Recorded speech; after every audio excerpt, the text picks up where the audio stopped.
And should I be investing in the market now? The other major players are the highest return with no risk whatsoever. So we see that interest rates are more than likely going to be cut. Optically, it looks exactly the same. 3 million, 7 million, 14,000 rand a month.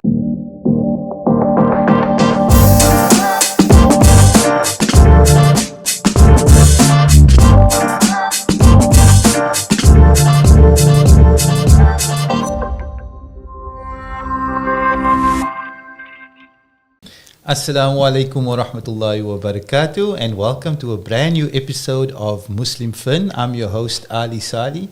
We have an exciting episode for you this evening, and here to introduce our guest is my good friend and colleague Siraj Buzik. Siraj?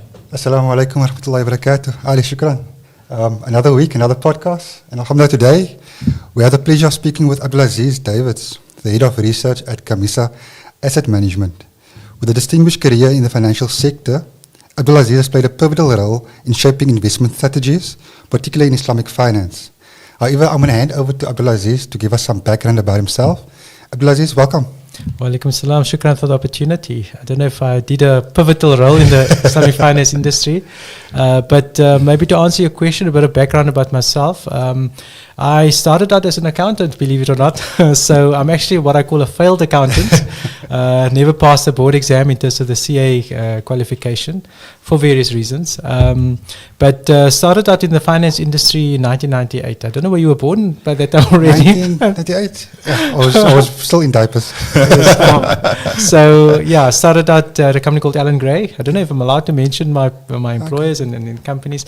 But yeah, I started out at Allen Gray, and really the reason why Allen Gray initially employed me was to set up the financial systems and the investment systems. Part of the reason was that I did accounting, but I also did some programming.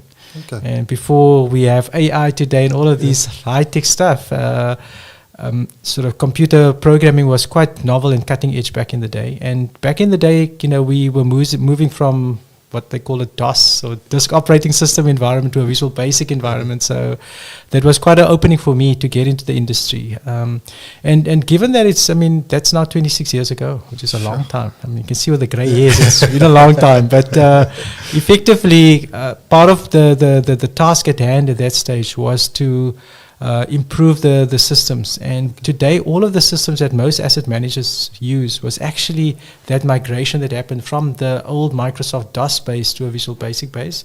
And software programming, engineering, all of those things, the foundations of it was that Visual Basic programming, which we did way back 26 years ago.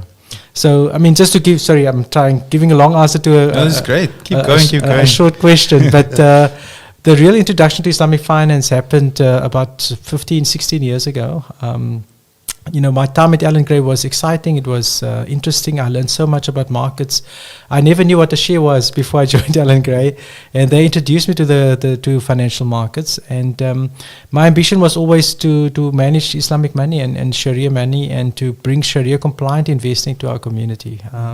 Unfortunately, that opportunity wasn't available at Allen Gray, and my current employer, Camissa Asset Management, their previous name was Kagiso Asset Management, so they recruited me in 2008. So I was at Allen Gray for about 10 years, and they recruited me in 2008 to first of all head up the investment research process. I'm head of research, as you've mentioned, but also to set up the Sharia funds at Camissa Asset Management. And back then, that's 16 years ago, it was a tough time because it was a smaller asset manager. When I was at Allen Gray, we grew the business from about 10 billion of assets. By the time I left Allen Gray, there were 360 billion of assets. So it was a large company, a very successful company, and now almost to start over again, because Camissa at that stage was 7 billion in assets when I left Allen Gray. So it was never about money or remuneration. The ambition was always to bring a product to our market and to our community, which, given my experience at Allen Gray, and at that stage, Allen Gray was perceived to be the asset manager, the professionalism, client service. If you look at asset managers today, Allen Gray still ranks tops in terms of client servicing and customer interaction and transparency as well. And I wanted to bring those elements to the Sharia market, which I think is quite important. It is a smaller market, But the big opportunity that we have is to dispel this myth that Sharia investing has to stand back for conventional investing, and that Muslims or even non-Muslims that want to invest in Sharia have to take a knock, either in terms of performance or in terms of client service or transparency.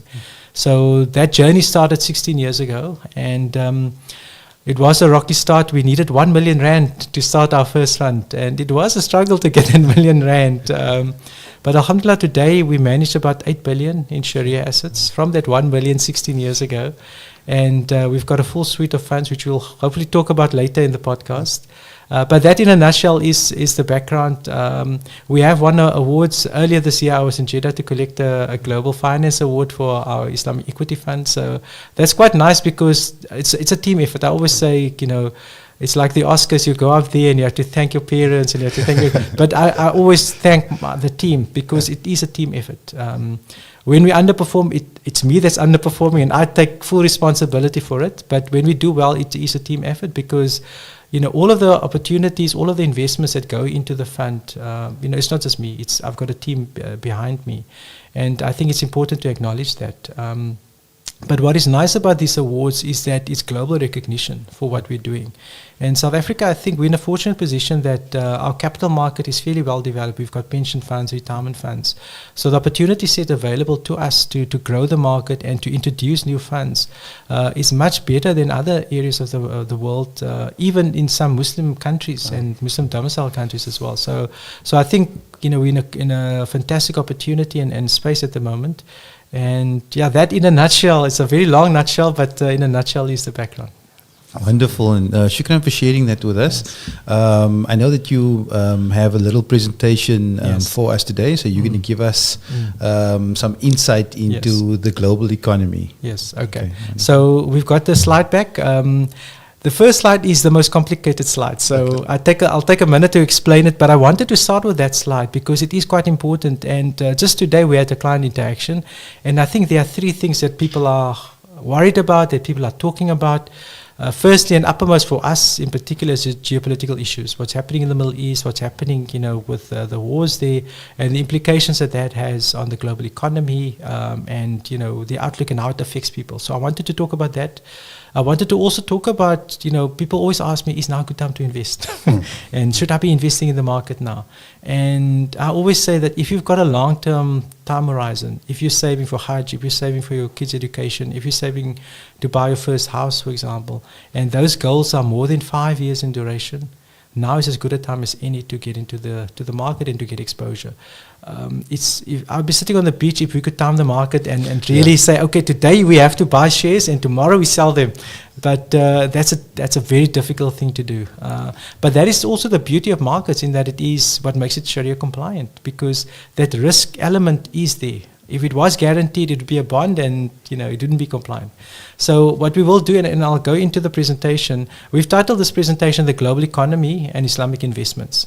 And I wanted to start with the global economy because, what's happening in the world, what's happening in South Africa and elsewhere is what is shaping Islamic investments as well. So, Bismillah, let's go into it. Now, as I said, this is the most complicated slide. Please don't be alarmed. Please don't be scared of. I will take a minute to explain it. But this actually very succinctly describes and summarizes where we are in the world today. And what we have on the screen is effectively, you can see there's various dots with a dotted line going up. On the vertical, so if you remember from your maths in high school, you've got a vertical axis and then the horizontal axis. On the vertical axis, you'll see there what is called a trailing PB. PB stands for price to book. If you think of a price to book, effectively that is the price that you're paying for the physical assets of a company, or in our common language, if one had to look at a house, for example, if your house is fully paid off, your mortgage is done, you've got 100% equity in that house. So that house, if that house is worth 3 million rand and you've paid off your bond, etc., then that is 3 million rand of book value, effectively. If somebody comes and offers you 6 million for that house, you effectively have a price to book of 2 times. 6 million divided by 3. So that's how price to book works, and that's on the vertical axis. So intuitively, the higher the price to book, the more expensive. Obviously, somebody then comes and says, okay, I'll pay you 9 million. That's a 3 times price to book, and you should be selling at that price. So when you go on the vertical axis, the higher the price to book, the more expensive, effectively, these markets are. And these are various countries, but these are the actual stock markets of those countries. And you'll see South Africa is also there in the mix. What we then have on the horizontal axis is what is called the trailing ROE. ROE stands for return on equity. Now again, let's use the house example. If you bought that house and you're renting it out, now you've got rental income. Now let's stick with the 3 million rand number. If you're renting that house out for 5,000 rand a month, that in a year you're making 60,000 rand. 5 times 12. Hopefully my maths is okay. Yeah. So 60,000 on a 3 million rand house, that's a 5% yield. It's not a lot. But that effectively is your ROE, 5%. If you could rent it out for 10,000, your ROE goes up to 10%. So that's how ROE works. The higher the return on the asset that you get, the higher the ROE. And intuitively, we want higher ROEs. We want to get a high, I also call it return on effort. We make a lot of effort, we need to get a return on it. So the higher the return on effort, the higher the return on equity, the better it is. So intuitively, what you want is you want to be high on the ROE, but low on the price to book, because that is a great investment. You're getting great bang for buck, effectively. Now, what that line represents is effectively the best fit in terms of where these countries are. So where you want to be is below the line, because then it means that you're low on price to book, but fairly high on ROE. So there's a lot of names and data points here. I just wanted to point out 3. Firstly, the US, you can see right at the top. Very expensive, very high price to book. That 9 times or 9 million rand, effectively 3 times. You can see they're actually at 5 times price to book. So very high price to book. ROE is also very high. So you can see if you look down, the ROE is closer to about 20%. And part of that is that there's a lot of software companies that doesn't have a lot of book value. You know, they've got high sales, but a lot of their like R&D is expensed. So that makes sense because they're asset-light businesses. And there's similarly also high returning businesses like a Microsoft and NVIDIA now, which is the flavor of the month and the new kid on the block. But the issue with the US is that you're getting high returns, but you have to pay a high price for it. And the risk with that is that there's high growth then factored into that market. And that is the key message of this slide, is that the US market is doing well, the US economy is doing well, but you're paying up for it, you're paying a high price for it. India, very similar, very high price, 4.5 times price to book, much lower ROE, about 16% ROE. So India is very expensive. So those Indian companies are not generating the same returns, but you're paying a very high price for that. So we've got very little exposure to India, and much lower exposure to the US in terms of our global portfolio.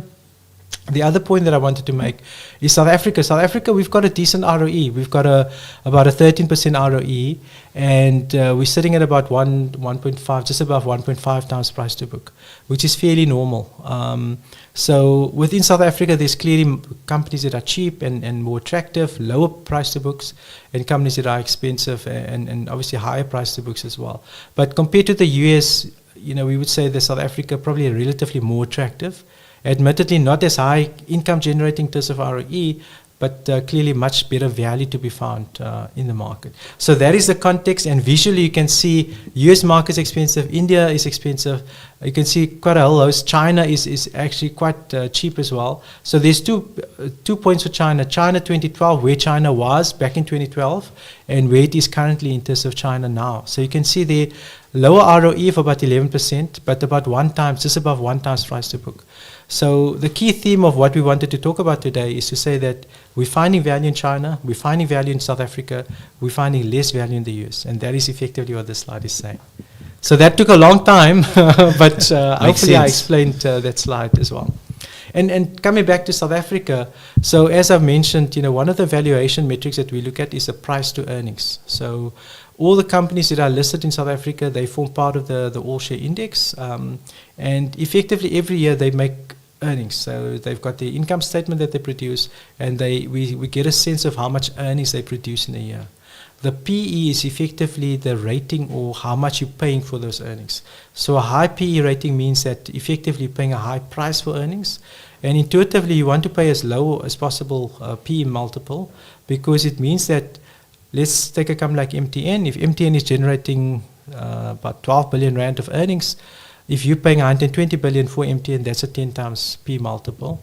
If you're paying 60 billion, you're paying a 5 times P multiple. So the lower the P multiple, the cheaper the company is, and the quicker you get your money back in terms of the earnings. So you can see in this graph that the South African market, this is going back to 2006, so almost 20 years of history. We have increased post the election. So elections happened in April this year. So since the election, South Africa's the equity market has recovered a bit, and so the PE rating has also increased. But we're basically on the long-term average. So the long-term average is about 12.5 times PE multiple, which is a lot better than other markets. Most other markets are sitting above the long-term averages in terms of the PE ratio.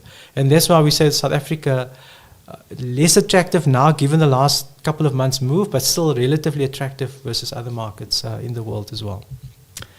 Just a few more slides. I'm almost at the end. Now, part of the issue that we're looking at is inflation. And, when we talk about investments, the key reason and the key objective that we have, other than saving for financial goals, like going for Hajj or buying your first home, is to protect your money from inflation. Now, 2 years ago in South Africa, we were sitting with 9% inflation, 10% inflation. That means that if your money didn't grow by 10% a year, you were actually getting poorer. And how inflation works is that it's the average price level of a basket of goods and services. From 1 year to the next, if it increases by 10% and your salary or your income doesn't grow by 10%, you can't buy the same amount of goods and services next year compared to what you could buy this year. So again, CPI or inflation is a measure that we look at to say, in a market like South Africa, is there high inflation that means that we need to get better investments to compensate for that inflation.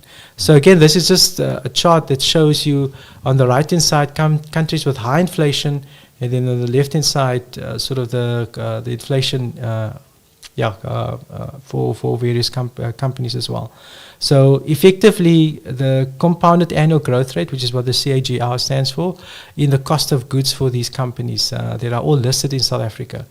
So some of them are companies that are exposed to what they call consumer staples. So these are your fast-moving consumer goods, your groceries type companies, and you can see them. They're basically in the green there, and some of them have had very high inflation, and they've passed it on to the customers. Mm-hmm. And that's why if we speak to people, they feel poorer because they say, bread has gone up by so much, potatoes has gone up by so much, there's actually a potato shortage, and as a result, it's been a massive inflation. Mm-hmm. Whereas the actual inflation, the red line, you can see there, roughly about 5%. But there's clearly companies that have benefited from high inflation and companies that, are actually struggling to pass on some of that cost increases. So again, our strategy is to try and get exposure to those companies that has what is called pricing power. They've got the ability to price for that inflation and keep their profitability intact. And hence you see some of the names on the screen there as well. Another area that we are watching and monitoring is the oil market. As we know, with the issues in the Middle East, an interesting fact is that, there's currently this, and I just heard over the radio this afternoon that apparently Israel has already prepared their plan to attack Iran. And the big question over the last couple of days was, will Israel sort of attack or fire at Iran's oil infrastructure? So initially the oil market picked up, and then when it was sort of said that they're not going to do it, it sort of fell back to about $70. So oil is currently trading at about $70. The one issue with the oil market is that 20% of the world's oil moved past the Strait of Hormuz, which is right next to Iran. So in a scenario where that channel is blocked or choked off, it will have dire implications for oil prices, admittedly in a short period of time. But clearly we've got elevated risks at the moment for the oil market. But what we are actually seeing is, and you can see, the supply and demand dynamic. Demand has been fairly soft. China in particular has been a soft market. And the key theme globally is that China has been very disappointing in terms of the consumer growth, in terms of the overall GDP growth. And we're seeing that manifest in commodities. We're seeing that manifest in the oil market, for example. And that's why oil prices, and the good news for South African consumers, we've had four months of price decreases because the oil market has been soft and because the rand has been fairly strong as well. But we have to thank China for that, because the lack of demand and demand growth has put a damper on oil, notwithstanding the global tensions that we've seen in the Middle East as well. So this is a busy slide. I'm not going to go through it in detail, but the key points here is that those PEs that I've talked about, you can see that a lot of these markets are fairly expensive. At the top there, let's just talk about the S&P 500. It's the biggest sort of global benchmark for US valuations. Their current PE multiple, as you see on the first column there, is about 21.8, which is substantially above their long-term average. So you're paying 21 times for the current earnings of the S&P 500 companies. And even more astounding, if you take the top 4 companies that make, so that's S&P 500 is the 500 biggest companies in the US. Just taking the top 4, the average P multiple is close to 40 times. And they represent almost a third of the index. So that index, notwithstanding that you've got 500 companies, the top 4 companies is 30% of it. The remaining 496 is 70%. So you can see it's a very skewed index, and those 4 companies are very expensive in terms of their multiples. So again, a reason why we would be cautious on the US market, notwithstanding the economy doing well in that market as well. Now the big backdrop for us and what we can look forward to in South Africa is, I always call it the Christmas bonus from the Reserve Bank, because they might cut interest rates with the last meeting for the year. And part of the reason is that our inflation is fairly well controlled. I mean, our last CPI number was 4.4%. That is bang in line with the midpoint. So the Reserve Bank wants inflation to be between 3 and 6%. If you take the midpoint, that's 4.5%. Our number is there. And with these fuel prices coming down, that is also quite good for inflation as well. So we think that there's potentially another interest rate cut coming just before Christmas. And part of it is because we've seen other countries also cutting rates. In the US, they've been cutting rates and in Europe as well. And you can see what this chart basically shows is the monthly number of rate cuts. And currently globally, we've seen similar cuts to what we've seen during COVID. Obviously, COVID was an extreme outlier. The global economy grounded to a halt, so they wanted to stimulate the economy, and a lot of countries, South Africa as well, we cut our interest rates by 5% in that 1 year of COVID as well. But we are on track for similar, not as much, but equally aggressive easing, as we call it, in terms of global cuts as well. So all of this sounds great and it's good news, but there is an elephant in the room, and the elephant in the room is global debt. So as we know, most countries built up a lot of debt prior to COVID, and then that debt accelerated. In South Africa, we've got the same problem. We've had, a debt problem during the Zuma era that took terms that Mr. Zuma was in power, and that just blew out during COVID because there was the TERS payments, the COVID relief of distress grants that were given. So as a result, we're sitting now at over 60% debt to GDP, which is a very high number. And that's a global problem. Most countries, even China is now, their debt numbers have gone up as well. And the tool that a lot of countries use is to do what is called deficit spending. They increase their deficit by spending more than what is coming in terms of taxes. And that then adds to the debt pile as well, which is what this graph is showing. So the world, that's staggering now, $1.3 trillion. The debt has increased by $315 billion, which is a massive. That's bigger than our GDP. The South African GDP is about 300 billion in terms of its size as well. So, and that's just in the last 3 months that increase has come through. So it's something that we're monitoring. Something has to give, and that is also why another question we always get is gold price. Why not gold? And gold has done well, sitting at over $2,600. This is one of the reasons why the gold price has done what it's done. The other reason is that countries like China and Turkey has been aggressively buying gold to diversify their reserves. That is coming to an end, so we would caution being too bullish on gold, given what the last 2 years has done. But this is a key reason why we're seeing gold prices being elevated as well. I think this is my last slide, and I'll conclude on this slide before we come back to the chat. It's really the tensions between China and the US. And as we know, in 3 weeks' time, Americans are going to go to the polls. They're going to vote for either Kamala Harris or for Trump. And, ironically, while Mr. Trump is probably the most vociferous and vocal about his anti-China stance, the Democratic Party that has been ruling the US for the last term, they haven't done anything in terms of changing course from the Trump era. So Trump was president previously. He had a lot of anti-China sort of rules and policy in place. A lot of that was kept by the Democratic Party in the last term. So we actually think that this theme of China and geopolitical tensions between China and the West and the US in particular will continue irrespective of who wins the election. It will probably be worse with the Trump administration come November. But that is why it's important to look at two elements. Firstly, the US imports from China, because the US is still the biggest economy globally. If they don't buy from China, China has to find alternative markets. And you can see what these stack graphs basically indicate, and you rather focus on the totals. Currently, 2023, we're much lower compared to what 2022 was. And that was with the Democratic Party in power in the US. So we think that will probably decline further. And as a result, China will have to find alternative markets for their products, because the US will continue to reduce their imports from China. And the last graph is basically the opposite of that. China's exports to the US. Again, you can see how that has declined over the last couple of years as well. And so various components of that, I'm not going to go through the detail. Suffice to look at the actual numbers. And you can see that's been a declining trend since about 2021. And part of the reason is because of these tariffs that have been imposed on Chinese imports, from electric vehicles to aluminium and commodity imports as well.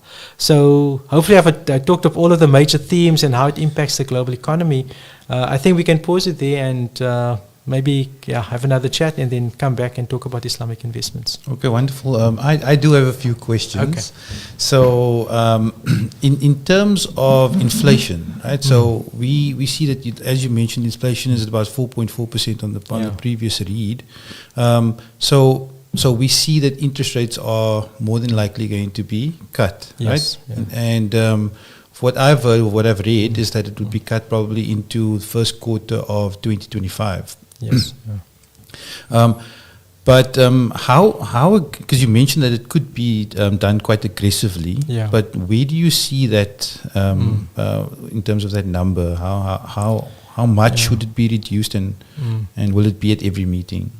Yeah, so we look at it's all dependent on what inflation does as well, the inflation outlook. If inflation stays low and continue to track lower, what the Reserve Bank has done is they've tried to guide the market lower. So initially, and as we know, Tito Mboweni passed away recently. When he was Reserve Bank governor, we were anchoring towards the 6%, because inflation was coming from double digit and it was coming down. So as we were more comfortable in the 6% area, they gave us this guidance of 3 to 6%. What the governor now wants to do is he wants it to track lower between 3 and 4.5%. So to the extent that, and there's various models that indicate that inflation could come down to as low as 3.2%. If you get it to that level, then there's scope for another at least 50 basis points cut in interest rates. And so, I mean, in terms of the frequency of it, probably 25 basis point cuts is what we're looking at. And I still think we're likely to see a cut before the year end, and then probably another cut next year as well. Okay. So people can sort of pencil in, if you're doing your sums and your budgets for next year, pencil in a 50 basis point reduction by March next year. Yeah. Some well-needed relief. Definitely, yes. Yeah. Then also you mentioned, some obviously very concerning that Israel is already has plans to attack Iran. And the fact that they more than likely would attack the oil fields, which would then spike the price of oil. My question is, though, even though the Strait of Hormuz is going to potentially then be closed off, what we're also seeing now is that there's a lot of shipping coming around the Cape of Good Hope. Yes. Yeah. So how does that potentially benefit South Africa? Look, we're benefiting in the sense that we sometimes our own worst enemies, in the sense that our ports have been having bottlenecks for a long time. So Transnet's ability to have port port handling and servicing has been compromised for a long time. And that's why we're even struggling with exports. So if you speak to the mining companies, they'll tell you, our ability to export coal and manganese and iron ore, we're always under delivering because the port infrastructure is not conducive, the rail infrastructure is not conducive. So all of those are bottlenecks as well. The other challenge that we have is that because of mismanagement, Transnet's ability to spend capital effectively is also compromised as well. So in a way, whilst traffic has increased, I think, we interact with a lot of global shipping companies. And they'll say that, the frustrating thing of South Africa is that, we don't get our act together. So even though these, shipping lanes have opened up and, more ships are passing by, a lot of them actually don't even stop here because our ports can't handle the infrastructure. So they either go to Maputo or they go further up the coast, maybe Namibia or elsewhere, and anchor there and, maybe do refuel, whatever. So we're not getting the full benefit, maybe rightly or wrongly, for that reason. But shipping has increased. What it does do is increases the cost of goods and services because the stat that I saw, it's on average 21 to 28 days longer to go around the Cape of Good Hope, as they call it, versus just going straight through the Red Sea or any of those other sort of areas. Yeah. Okay, and then just on China specifically, and I don't know. In some of the podcasts that I listen to and some of the things that I read, in terms of BRICS, and the purchasing of oil. So you mentioned that China has that soft demand, right? So the fact that we are, benefiting from the oil price because of that demand or lack of demand, could it also be that maybe some of the oil is now being purchased, but we're not aware of those transactions? So that is another big theme that we've been exploring this year. So if you look at how global commodities are priced, they're typically priced off commodity exchanges. So the three big ones are effectively the LME, the London Metal Exchange. You've got NYMEX, which is a New York Mercantile Exchange, and then there's a Shanghai one in China. The problem that you typically have is that if all of the market participants are not selling through that marketplace or market facility, you don't have a true reflection of what the true supply and demand is. And as we know, in LME, the London one, the European Euronext, which is another one, they've all banned Russia. And Russia is quite a big player. So at the last count, last official stats that we saw, Russia was the biggest oil producer. They were producing more oil than Saudi Arabia. So you're looking at about 12 million barrels a day of oil in a market that does about 90 million barrels a day. So Russia is substantial. And we suspect that a lot of that Russian oil is still being produced. It's finding its way directly to China and India, which are the two big purchase areas. And obviously we know that those countries don't have sanctions on Russia. So they would be purchasers of Russian oil. And because it's not going through the NYMEX or the LME or any of those exchanges, we are not seeing the full impact of that. And that's why you find that traditional oil suppliers like OPEC, for example, are finding it difficult to sell their oil. So now you have a surplus because there are more supply than demand of the official exchange, and that is also depressing the price as well. Okay, yeah, that makes absolute sense. Just one more question on China. Yeah. Just in terms of tariffs and some of the trade wars that's going on between the US and China. Just around the semiconductor market, that seems to be a big theme now, where only old type of technology can be sold to China. And then obviously the issue with Taiwan. I know I'm getting into maybe a bit of geopolitics here, how does that also kind of affect us, as investors? So that's very interesting because a lot of what you're talking to has happened in the last 24 hours, 48 hours. So the market, if you look at the semiconductor market, you've got three major players. You've got TSMC, which is a Taiwan semiconductor company based in Taiwan. Obviously, Taiwan is subject of a dispute with China, mainland China. China says it's a province of theirs. Taiwan says, no, we're an independent country. So clearly that's an issue.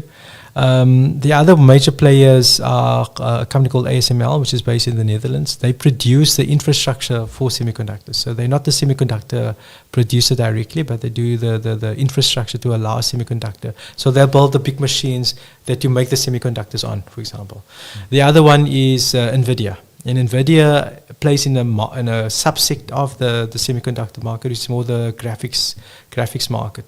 And that graphics market is what is critical to AI and ChatGPT and all of these big machine learning sort of operations that require very high processing power from these semiconductors as well. So NVIDIA, obviously a US company, in the last 24 hours, the US has said, look, we don't want you, NVIDIA now, to sell your stuff to China, and certain aspects of your product you shouldn't be making available, which is a fairly new development. So we're monitoring that quite closely. What we've also seen in the semiconductor market is that outside of ChatGPT applications, the rest of the market is actually quite soft. And that is because a lot of corporates, they're prioritizing ChatGPT applications to the detriment at the expense of the traditional semiconductor market. And that's why, the last sort of 24 hours, companies like ASML has said that, we're finding, it's a softer market. It's also impacted other semiconductor players as well. And the big risk is that, TSMC is a massive supplier to NVIDIA. If there's any disruption to that sort of flow, which could be a result of China issues, for example, it will have massive implications for NVIDIA. NVIDIA is now, I think, they're neck and neck with Microsoft in terms of being the most valuable company globally, about $3 trillion. So it's got a big implication for them if there's any move from China on TSMC as well. Okay, so that's something to definitely look out for. Definitely, yes. Siraj, do you have any questions? Yeah, well, I've tried to make some notes while you're going through the slides. Yeah. My question is, with energy, I think energy has become, critically focused, or rather critical focus globally, Yes. especially with the transition to renewable energy. Yes. How is South Africa positioned in this sector, and what role do investments in renewable energy, play in the local market? Yeah, so it's a good question because South Africa, like most emerging markets, we have effectively what is called the black gold curse. So the black gold refers to oil, but it also refers to coal as well. And South Africa has abundant resources of coal, but we've also committed ourselves to various climate change protocols and objectives. One of the big ones is reducing global warming by 1.5%. So that's sort of the UN COP, Conference of Parties objectives is to reduce global warming and the impact of global warming through reducing the use of fossil fuels, which is oil, coal, all of those type of energy sources, in favor of renewables, your typical solar, wind as well. Now, South Africa, again, to answer the question, we have abundant natural sunlight and wind areas as well to exploit that opportunities. The challenge that we have is twofold. Firstly, the big challenge is Eskom. So Eskom, in terms of its ability to allow not only, so the easy part is to actually allow people to just self-generate and produce their own solar, produce their own renewables. The problem is that Eskom's infrastructure cannot handle taking some of those renewables and putting it onto the grid and making it mass available. So they need to spend capital to allow that to happen. And that's why we've seen, these renewable energy processes and partnerships has been going now for 15 years. So there's a lot of that happening, but we're not seeing the benefit of that from a consumer point of view because of the Eskom bottleneck in terms of the ability to switch on those alternatives as well. So once that happened, I think it would be a game changer. The first part is to break up Eskom into the three companies, something that government has committed to, that they've said in the budget, last budget, that they will do, but we haven't seen the political will to do that. Once you break Eskom up in terms of its generation, distribution, and effectively allowing third parties to self-generate and then to supply into the grid, that will enable a much better environment for renewables. The other issue is compensation. So if I'm generating renewables in either wind or solar, what am I getting paid? The incentive price is too low from a tariff point of view to allow significant investment. So what a lot of corporates have done, especially during load shedding, is to self-generate for own use.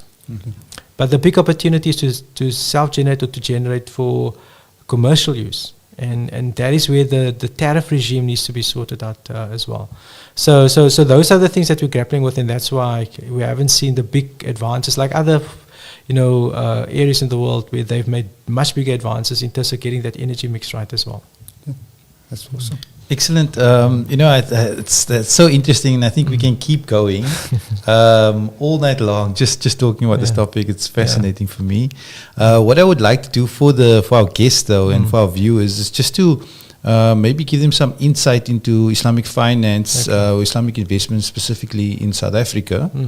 And so, do you have a little bit of a presentation on that as well? Yes. Okay. Yeah, all right. I've kept my firepower dry for this. Right. So, we always get asked, what is Sharia investing? And surely it's just another fancy name for what you're doing on a conventional side. And there are some differences, but I think, to put it into context, and before I get into the slide, Allah Ta'ala talks about, riba and transacting in Surah Baqarah, and Allah Ta'ala says that, back in the day, the Jews used to say that, riba is just the same as trade, and there's no difference. Actually, the difference comes on two areas, the intention, and which is quite important from a religious point of view, but then also the execution as well. So to give you a simple example, if I want to buy a house, I can go to the bank and get a mortgage, borrow, let's go with a 3 million rand example just to continue that. So the house is 3 million rand. I go to, I'm not going to mention banks' names here, it's a sensitive topic. Go to X bank and basically borrow 3 million and pay them back probably about 6.5 to 7 million rand over a 20-year period, right? That 4 million rand roughly is interest, right? I can, and obviously in terms of my payments, if you divide that on a monthly basis, you're looking at about 14,000 rand a month that I'm paying in terms of a bond payment, right? I can restructure that and say, go to a Sharia compliant bank and say, look, this house is 3 million rand. The bank will say, okay, we will buy the house, pay the seller 3 million rand, and then on-sell this house to you for 6 million rand. Or even 7 million rand. Let's stick with the 7 million rand. You pay us back 14,000 rand a month over 20 years. Optically, it looks exactly the same. 3 million, 7 million, 14,000 rand a month. The key difference is that the one is a fully Sharia compliant transaction, the other is a riba transaction. Why? How does it work? It comes down to those critical components of intention and the mechanisms that you're doing. So the one is clearly, my intention when I bought the house is to say, I don't want to be involved in riba. I want to be Sharia compliant. So I'm going to go to the bank and say, you buy the house, I will buy it from you at a profit markup, which is totally legitimate, Sharia compliant and above board. The bank will say, okay, we are taking risk. So to compensate us for our risk, we're going to make a markup on this house and we're going to buy this house, pay the seller out his 3 million, and obviously then on-sell it to the buyer and he pays us back in installments. Again, from a bank point of view, totally legitimate, Sharia compliant. Where the issue comes in for the conventional banks is that they don't care about your house. They're there to lend you money. And in a worst case scenario where you can't pay them back, they're going to repossess your house. You're still liable for any difference in terms of the loan, what they gave you and what they realized for the house. So the bank always wins. There's no risk sharing. There's no issue around ownership where the bank has actually been a partner with you in terms of that home ownership. And those are the key missing links and why what we're doing on the Sharia side is compliant and why the conventional side is non-compliant. The same with conventional loans. If I'm lending money from you and you give me a 3 million rand loan and you say, okay, you pay me back my 3 million plus 1 million in interest, I'm going to win either way. Whether you can, by hook or by crook, I'm going to extort that extra 1 million rand from you. And that is what makes it oppressive. That is what makes... And then actually, it's not just an Islamic thing. It's actually a universal religious thing. It's just a lot of people don't adhere. It's an ethical thing in terms of saying that, where you're forcing a person that, you're coming, with your hand outstretched to make the loan, now you're further oppressing him by charging interest. That is actually abhorrent. And it's unethical, as you said. So that is the context of Sharia investing. And I think that's the big battle that we always have is that people say, yeah, but it looks like the same. It's the same thing. You're investing in the same shares. It's a unit trust. My statement is the same company, all of that. That's all good and well, and that's to your benefit. But rest assured that our intention, our modus of execution, and what we're investing being compliant is the key difference in what it makes it Sharia compliant as well. So I think it's important to just give you that context. Absolutely. And with us at Camissa, we've been running Sharia investments now for 16 years. Alhamdulillah, our fund has grown from that 1 million, as I've mentioned. The equity fund is now 2.2 billion rand. Overall, we're managing about 6.5 to 7 billion rand across the various strategies.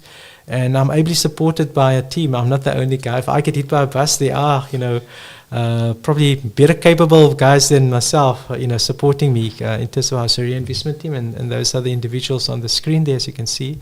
But just very briefly, it is late at night, so I'm not going to go through all of the details. But in essence, what are we trying to do with Sharia investing? We're trying to limit and to the best ability that we can eliminate riba and not invest in riba. It is virtually impossible in the sense that most companies that are profitable will have some cash in the bank and they will earn some interest. And there is a process that we have to purify that and to obviously donate that to charity, which is quite important. That's an important part of it as well. But qualitatively, what we try and also do is not, and we came back to the ethical investing part of it, where we're not investing in companies that are harmful for either humans or the environment or to society at large. So if you think of defense companies, armaments companies, obviously people being killed, that's problematic. Companies that are involved in alcohol, that's not good for society, not good. If you look at, and there's a whole host of studies that show, the link between alcohol abuse and incidents of car traffic or car accidents, for example, homicides and domestic abuse, all of those things. It's well known. Gambling, the impact that has on society, and broken marriages, broken homes as well. So all of those are problematic industries and companies, and we don't invest in that. The other component is around ethical investing and socially responsible investing. Islam, in terms of its foundational principles, is as Sharia compliant from an ethical and from a societal point of view as any other process that you would like to look at. And that's why on the JSE there are these SRI indices. You'll find large overlap between SRI indices or socially responsible indices and Sharia investing sort of indices as well. And that's because the underlying principles and foundations are very, very similar. So I think that's an important point to make. On the screen there's just some metrics that we use to regulate and to monitor for too much debt and too much cash. They're fairly self-explanatory in terms of just the limits. And then from our commercial point of view, we have evolved over the last couple of years, because in South Africa we've got a dual market. We've got people that have a lot of cash and the ability to invest in unit trusts and buy shares. So for them we've got equity funds both locally and globally, so they can invest in those funds. There are other people that might not have spare change and spare 500 rand a month to do a debit order, but they're working for a company that contributes towards their pension fund. So for those individuals, we've got what is called Regulation 28 compliant funds. These are funds that meet the criteria of the pension funds and retirement funds acts that we have in South Africa.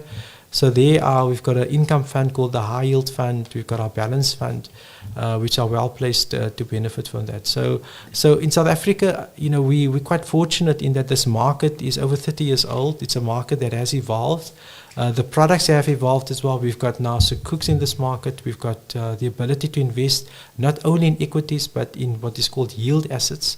Alternative investments that protect you on the downside, that gives you a regular income and just reduces the risk. I always say that Sharia investors want the holy grail. They want the highest return with no risk whatsoever. I mean, on the slide you can see, you get higher returns, but there's also the risk spectrum as well. So there is a natural trade-off. If you're going to go into a low-risk product, you should prepare yourself to get a lower return as well. But Sharia investors, they want the highest return with the lowest possible risk. And it's very different to where they lead their lives. I mean, they'll drive a very fast BMW, but say, no, I'm very risk-averse. But I think that's quite an interesting observation, because, we get a lot of interaction with clients and they say, your fund is doing like 6% or 7%. And then I say, well, it's a low-risk fund. It's outperforming inflation. Inflation is 4.5%. You're getting 1.5% above inflation, which is what the objective of that fund is. And then on the other hand, if we maybe they exposed to the equity fund, in a good year we do 30%, in a bad year it maybe goes down 2%. And they say, you've lost me money, what's happening? So yeah, it's always difficult to get that balance right, but that's why it's important for people to get financial advice and to decide with your financial advisor where you are in that risk spectrum, so that the financial advisor can give you the best financial advice in terms of which product is most appropriate for you. I'm going to pause there and maybe, I don't know if you have any questions. Yeah, look, just in terms of Islamic investments, right? So 16 years ago, you started to get into Sharia compliant investments, right? Yeah. And was it the equity fund that was the Islamic equity fund? Yes. Islamic equity fund that you initially launched?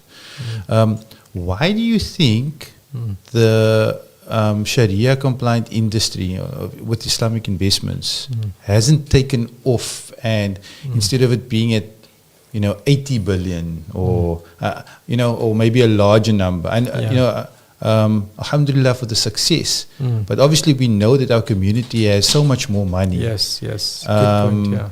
Why do you think those flows are not coming into these types of I think, portfolios? that's the very important. I call it the 200 billion rand question, because so we've done research. If you look at the market today, across all of the various players in this market, the total sum invested is 20 billion rand.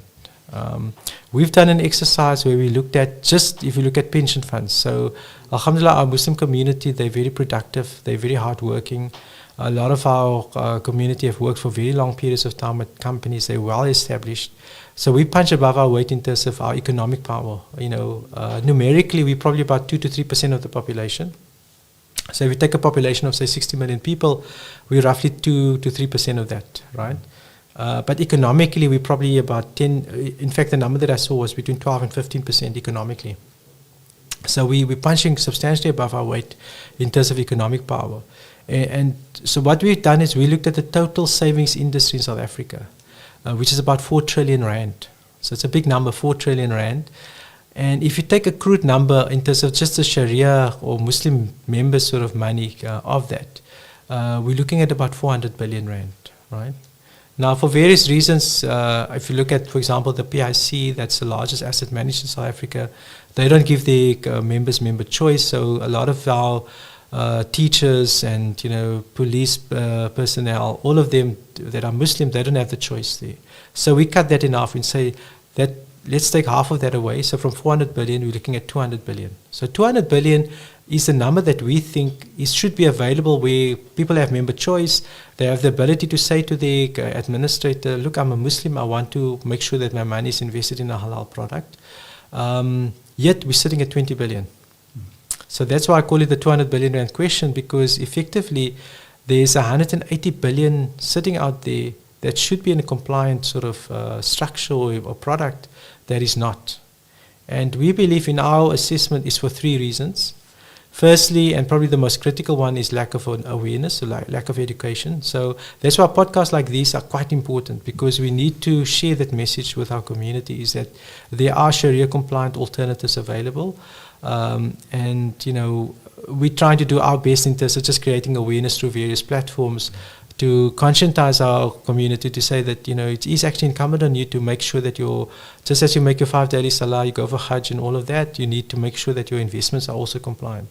Because ultimately, if you're consuming product or consuming items that are from a non-halal source, it does compromise all other acts that you're doing as well. So that's the first point. And one of the first and probably the biggest obstacle. The second one is where people are aware, but for various reasons, either because they feel that the fund manager is going to steal their money or put the money in his pocket, or they think that Sharia funds are always going to underperform, and there's always that myth still that if you invest in a Sharia fund or Sharia product, you're going to get a less performance. And we've already dispelled that. I mean, our funds are outperforming conventional funds over long periods of time. And there are other funds that are performing ahead of our fund that are also, outperforming conventional funds. So I think that has also been dispelled. The third component is probably the most problematic in that there are people that are saying that actually I don't care. I'm aware of it, but I'm happy to stick with my conventional. Look, we can't compel anybody to do what they need to do, but there is that component of people that say, look, we are aware of it, but we're not interested in it as well. So I think, at the very basic level, in the short term, we think that this market should be at 100 billion. So again, taking the 200 billion, cutting that in half, 100 billion. So the market could grow fivefold from 20 billion, where it is currently, to 100 billion overnight, if more people invested in Sharia compliant investments. I just wanted to share why it's important. And obviously people have various levels of iman and taqwa, and not everybody's on the same level. But what we have seen is there has been cases where individuals that are in retirement, they've had member choice, they haven't chosen a Sharia compliant investment, and now 30 years later they're at retirement, and they've maybe got a payout of 5 million rand. In the entire life, the total salaries was maybe R1 million. Now you're getting 5 million rand, but now your conscience is pricking you, and you're saying, like, how much of this is truly compliant, and how much can I actually eat? And we've done a few exercises like that, and the numbers are staggering. From 40 to 50 to up to 60% of it is non-compliant. If you take 60% of 5 million, that's 3 million rand that you have to give away. It's hard for people that are in retirement that need to live off those retirement savings. So, for young people out there that are just embarking on the saving journey, you've got a great opportunity to fix it at the start, so that in 30 years' time, you don't have this moral dilemma of, do I consume this 3 million and not worry about my akhirah, or do I do the morally correct thing and maybe give it away, but then my retirement suffers because my quality of life in retirement will be compromised because I now have to give away a substantial portion of my life savings as well. So I think these programs and podcasts are vital to making sure that people are aware of these risks, because people go through phases, and alhamdulillah, I went for Hajj a few years ago, and the question and the comment I always got is, you're so young, why, look, despite the grey hair, you're so young, why do you go for Hajj? And I was saying, look, I'm young and I can go for Hajj. But a lot of people, they defer. They say, look, I'll change my life when I'm 40 or when I'm 50 or when I'm 60. By that time, your life circumstances would have changed, and your ability to change your life might be very different compared to now. So it's always easier to fix something and be in control of it, when you have the ability, than to defer it to a later stage where you might not have that ability as well. Dol, that's very inspiring. I think I have one more question, and then I'll hand it over to Siraj, and then maybe we can end it there. But very inspiring, and I don't think I want to take it much further. But the one question I have for you is, when I look at the investment markets, I see that the Sharia compliant investments are definitely on par with conventional investments. I see in many cases the Sharia compliant investments actually outperforming the conventional investments, also because of things like gold and the price of gold recently. Yes, and like you said, we don't necessarily want to be too bullish on it because of market conditions currently. But I think I saw today that gold, for example, shot up above $2,700 an ounce. Record-breaking numbers, right? And when you have a portion of that, maybe 5% or less than that within your portfolio, potentially that also helps, from a Sharia perspective. But my question really around the Sharia piece is to say, what exciting investments or shares, or maybe give us an example there of something exciting, to get our audience excited about Sharia investing and some of the thought processes that go behind some of the shares that you pick. That's an interesting one, because we're focusing a lot on our global side of things, which a lot of people might not have the ability to invest globally. So I get excited about our unit trust, if I could punt that.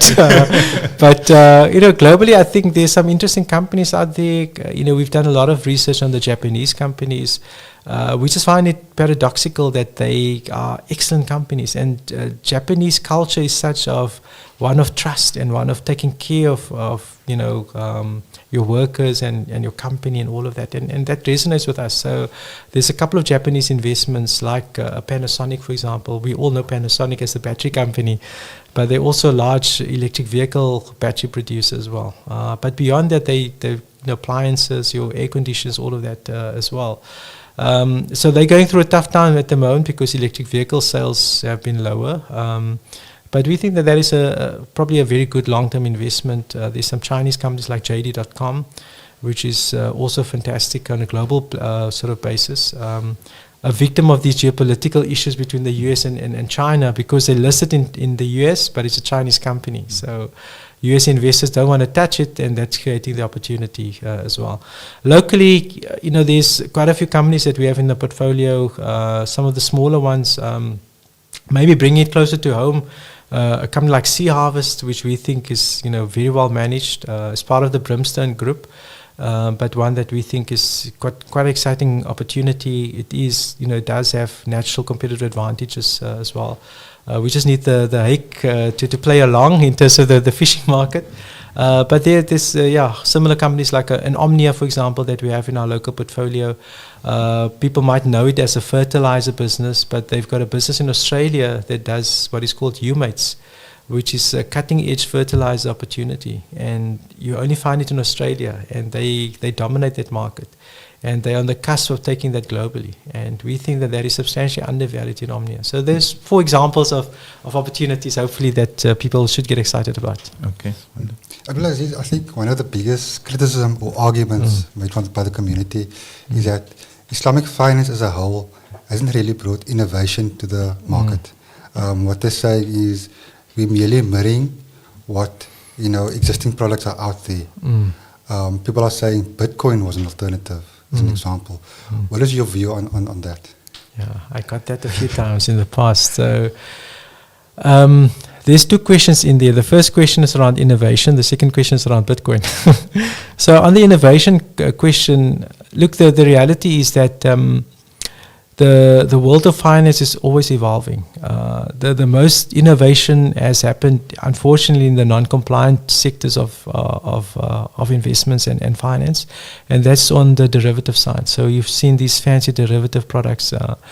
We think that a lot of that carries unnecessary risk. So a lot of those derivative structures, and if you think back to the global financial crisis, 2008, when you were out of your diapers, probably in primary school, back then a lot of those fancy derivatives, they collapsed because of the debt and because of the uncertainty.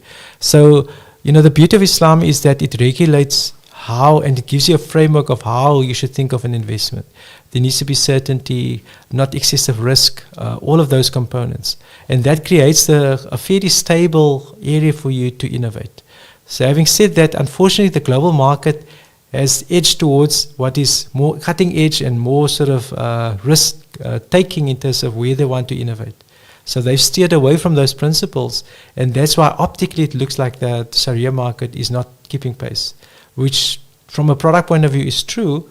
But the reality is that Islam is also saying that, stick to these parameters, and all of this might look exciting and might glisten very nicely, but actually there's too much risk. And history has proven that to be the case. If you look at most of these collapses that has happened because at the foundation, it's been a debt sort of issue, which Islam obviously regulates and abhors as well.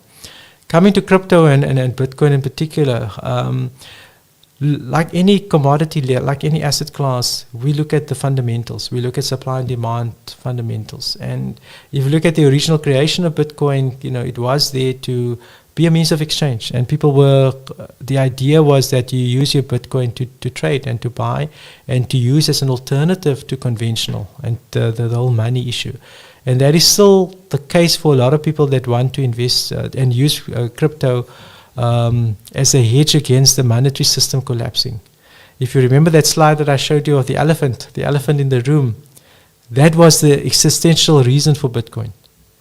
Unfortunately, that has changed. People are now buying Bitcoin as an investment because they believe the price is going to go higher. So, and I know a lot of young people, especially, they've got the Luno accounts and all of those things, and they'll tell you, I'm buying Bitcoin because I think the price is going to go up and I want to sell it next week. and make money. So that is not the reason why Bitcoin was created, and that shouldn't be the reason why you invest in Bitcoin, because then you're just speculating. So fundamentally, I think Bitcoin potentially has a place in a sort of a diversified portfolio. If you're taking a view that, like gold, and the gold point that Alice made, it's an alternative and it's a hedge against the monetary system collapsing because of high debt. But then you have to hold it for 10 years. You have to hold it for a long period and not worry about the price. And very few people are willing to do that. They want to buy it today, sell it tomorrow at 100% profit, unfortunately.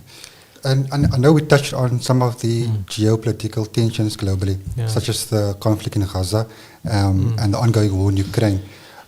Is the impact on conventional investments the same one? Does it impact Islamic investments as well?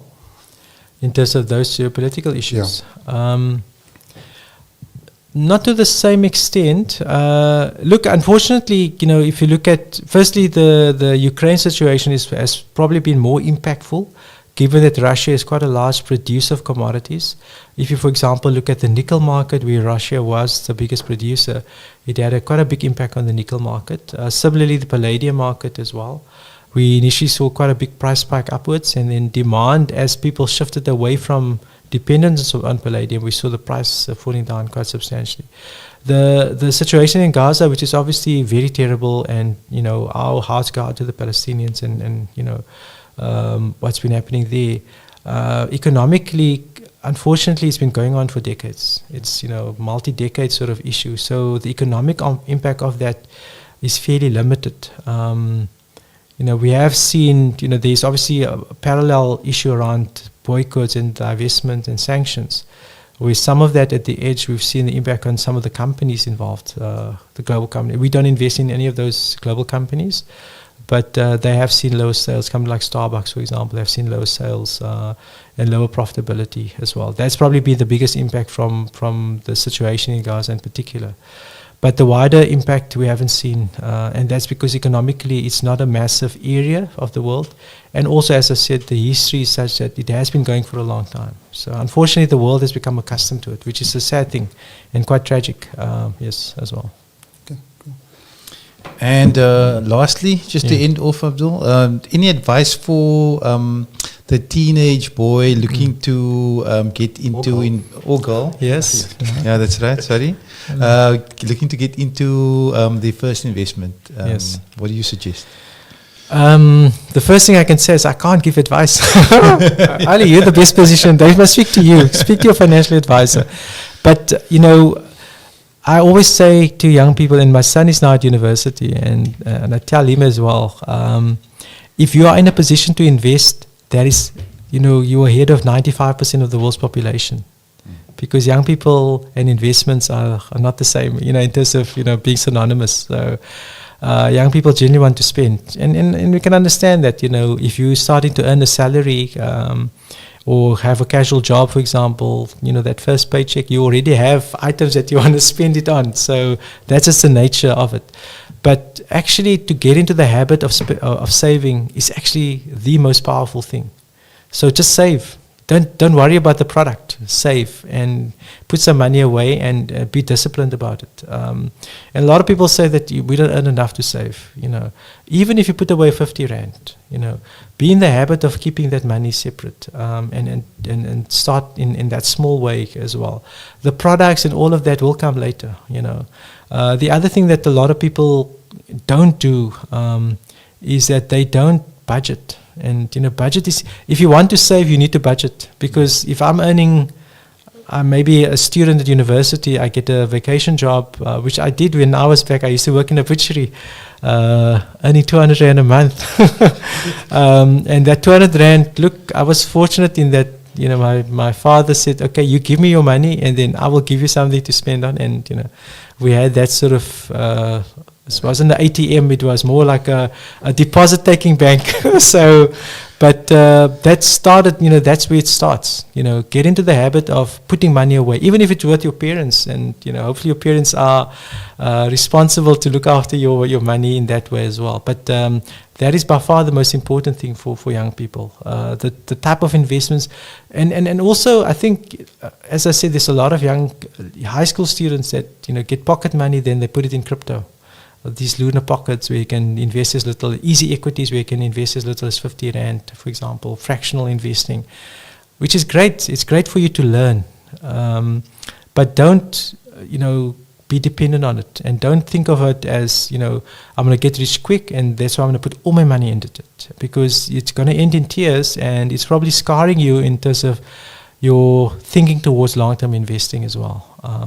So play around with it, put some money in it, but don't put all of your money in it and diversify. If you've got in the fortunate position of getting pocket money or getting a substantial enough income to diversify your investments as well.